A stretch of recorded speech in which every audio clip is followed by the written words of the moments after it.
Hoor gaga, wat as ek vir jou sê, alles rondom jou is perfek ingestel vir jou om asem te haal, vir jou om in 'n verhouding met Abba Vader te wees. Die wetenskap het baie navorsing gedoen en luister na hierdie bevindings. Daar's sekere toestande waar in hierdie aarde is, wat jou lewe regverdig en wat maak dat daar lewe kan wees. En die toestande kan nêrens anders op die aardbol gekry word nie. Daar's sekere feite wat maak dat die aarde in die perfekte toestand is vir jou om te lewe, wat toelaat dat jy lewe. So daar's sekere van hierdie dinge wat eers die laaste 10 jaar, 20 jaar ontdek is. Ja, dis hierdie perfekte toestand of elemente wat absoluut krities is, dat daar lewe op aarde kan wees. So ek noem gou 'n paar voorbeelde. Die son se afstand van die aarde af, wat hitte en sonlig gee, is perfek. Wetenskaplikes sê, as hy 1 grade hierdie kant toe gaan, of 1 grade daai kant toe, is alles op aarde dood. Die afstand is perfek. En daarvoor kan ons net sê, dankie Vader, U is die skepper van hemel en aarde, en ons eer U Vader, dat die son perfek is sodat ons kan lewe, en dat ons die geleentheid het om te lewe vir hom.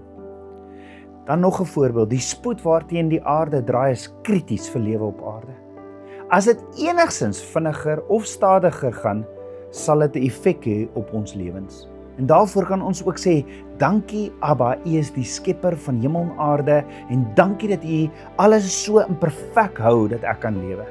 Die derde ding, die verhouding tussen suurstof en waterstof op aarde, wat 22% suurstof en 78% waterstof is perfek. As een van hulle 1% wissel, gaan daar nie lewe op aarde kan wees nie. Perfekte verhouding. En daarvoor kan ons ook sê, dankie Vader, U is die skepper van hemel en aarde, wat hierdie stowwe so perfek het, sodat ek en jy kan lewe in verhouding met hom. Dan die volgende voorbeeld, die aarde is getild, die aarde is skuins gedraai 23,5 grade. Dis krities vir lewe. As hy 1 grade hierdie kant toe skuif, of 1 grade daardie kant toe skuif, kan daar niks lewe op aarde nie.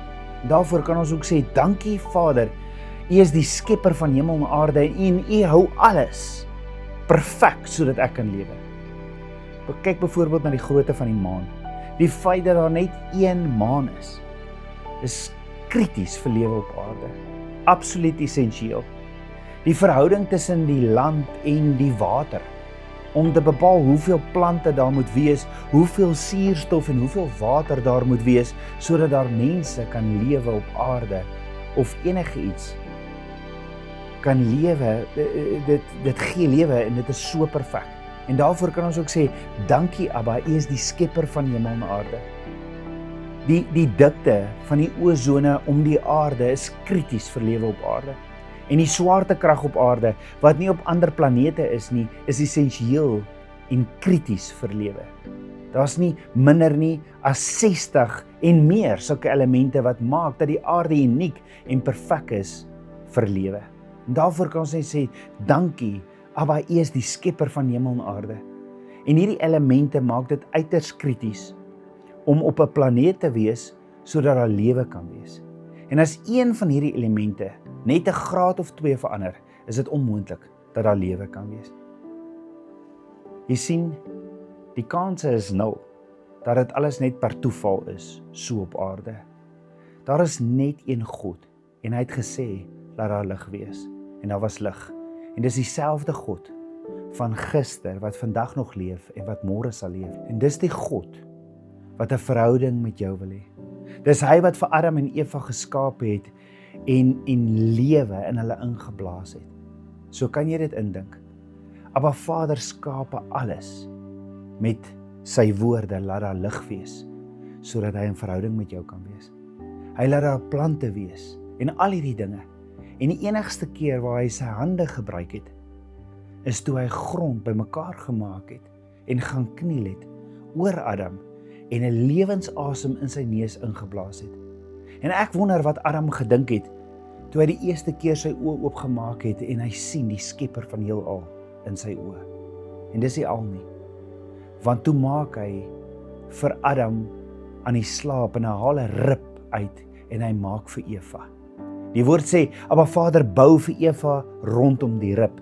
En het jy geweet, daar's net een been in jou liggaam wat kan teruggroei, amper soos 'n akedisse stertjie. En wanneer hy afval, dan groei hy mos weer terug. Daar's net een been in die menslike liggaam wat kan teruggroei as dit uitgehaal word.